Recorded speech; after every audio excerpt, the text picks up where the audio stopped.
And who am I? That's not a secret I'll never tell. In 2007, there wasn't a hotter, more salacious show on the air than Gossip Girl. Gossip Girl? Gossip Girl. Gossip Girl. But what if all that stylish, late-aughts energy was transported to 1983 California?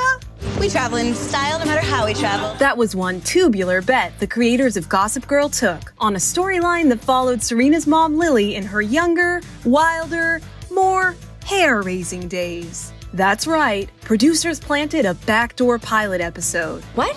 Wait, how did you know that? TV's sneaky way of hiding a pilot for a brand new show under the guise of a seemingly normal episode of a hit series. Ugh. But would this backdoor pilot be radical enough to warrant an 80s set spin-off?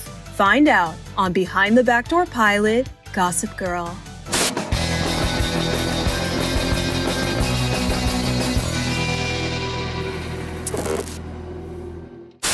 Gossip Girl was a natural fit with the WB's exciting rebrand to the much sexier The CW. So long, squeaky clean Seventh Heaven and Gilmore Girls, there was a new show having lunch on the Metropolitan steps. And this one followed a group of elite students at an exclusive prep school on Manhattan's Upper East Side, aka white people. So many white people.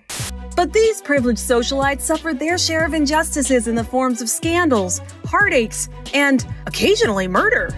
I killed someone. By the time season 2 rolled around, Gossip Girl was already a cultural sensation, in part due to its controversial nature and ripe for satire premise. I'm gonna take you someplace romantical, someplace tropical. You don't mean... That's right, Rainforest Cafe. As Gossip Girl moved towards the end of its second season, producers Josh Schwartz and Stephanie Savage made plans for a spin-off. At first, they considered developing a series based on The It Girl, author Cecily Vaughn Segazer's spin-off of her popular Gossip Girl books. But the exploits of Dan's sister Jenny at a fancy boarding school proved limiting. Actually, you can go now. So Schwartz and Savage decided to dial up a prequel backdoor pilot about Lily's 1980s youth. In an interview with The Hollywood Reporter, Josh Schwartz even compared the spin-off to Freaks and Geeks.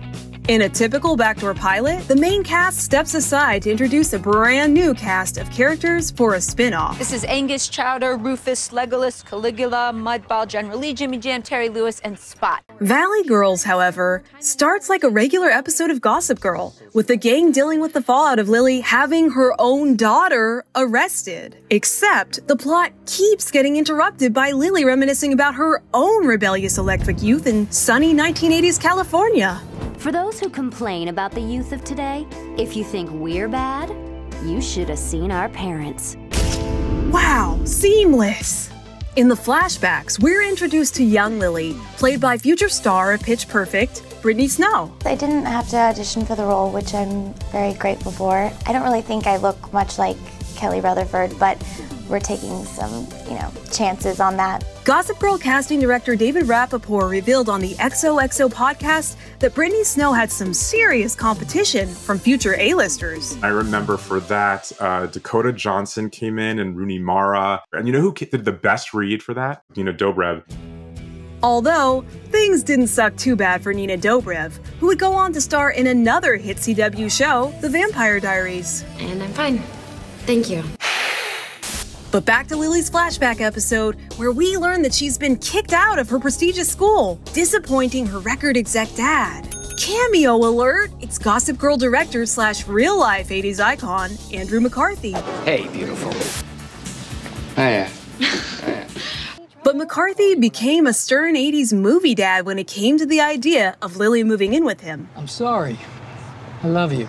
Wishing to escape her calculating mother's grip, Lily was left at a literal crossroads and headed to the valley to find her older sister Carol. And we know she's Lily's sister because... I'm looking for my sister, Carol Rhodes. Wow, even the waitress isn't immune to exposition. Carol is now working at a diner, information we learned from Shiloh Fernandez, who plays Owen. This floppy-haired boy next door is clearly being set up as Lily's love interest for the potential spin-off.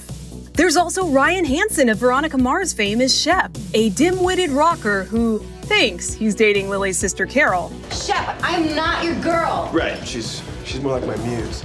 This just in, Carol's played by another Veronica Mars co-star, Krysten Ritter, who would go on to bigger roles in Breaking Bad, Jessica Jones, and the short-lived but beloved Don't Trust the Bee in Apartment 23 with fellow Gossip Girl co-star Dreama Walker. Tone down the crazy.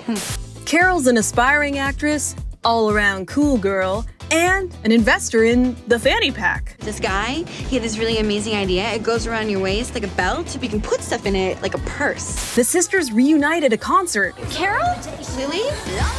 Wait, is that No Doubt? What decade is this supposed to be again? Yes, No Doubt appeared in the Valley Girls episode as the fictional band Snowed Out. Get it? Pretty subtle, Gossip Girl writers. If Valley Girls had been picked up to series, would No Doubt / Snowed Out have become regulars on the show?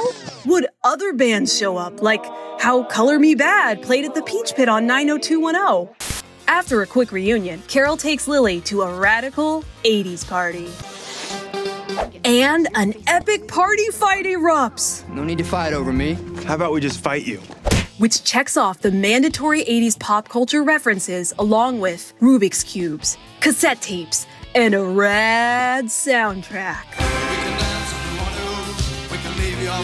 And no 80s tale would be complete without a makeover montage with inexplicably way too many clothes. Like, this is a diner. People have to come and go for a living. She's taking up multiple lockers. And where do all these things go? Gnarly.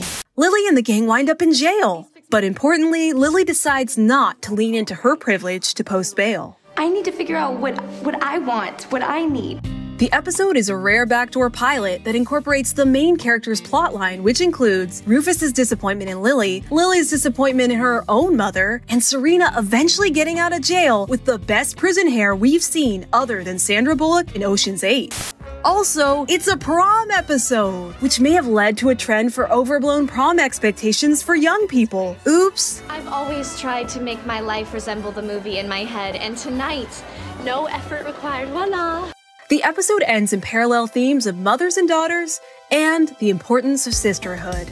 Despite heartfelt moments and notable performances by future stars, the CW ultimately decided to pass on Valley Girls, instead opting for the short-lived Misha Barton-led The Beautiful Life and The Vampire Diaries. Nina Dobrev for the win! And don't you forget it.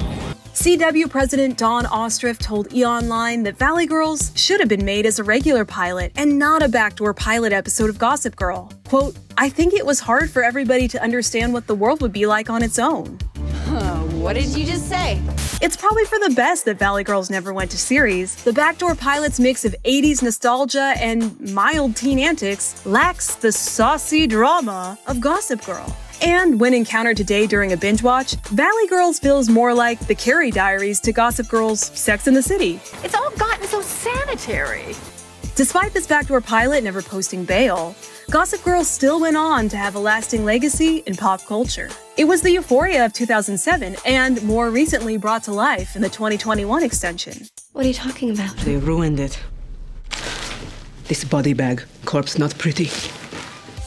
But in the end, we'll always appreciate Valley Girls for its big-time 80s fun, memorable Gwen Stefani cameo, and lines like these. Is this the moment where you fell in love with me? Oh, it is, isn't it? You're totally falling in love with me right now. Yes, Brittany Snow, we are. Until next time, it's been an honor to be your one and only source into the scandalous lives of backdoor pilots elite. XOXO, Atomic Abe. This just in, be sure to watch more Behind the Backdoor Pilot episodes, including the other Gigi spinoff. That's right, Golden Girls. Blair's got nothing on Dorothy. Come on, a movie will cheer you up. What are you seeing? Nightmare on Elm Street 4.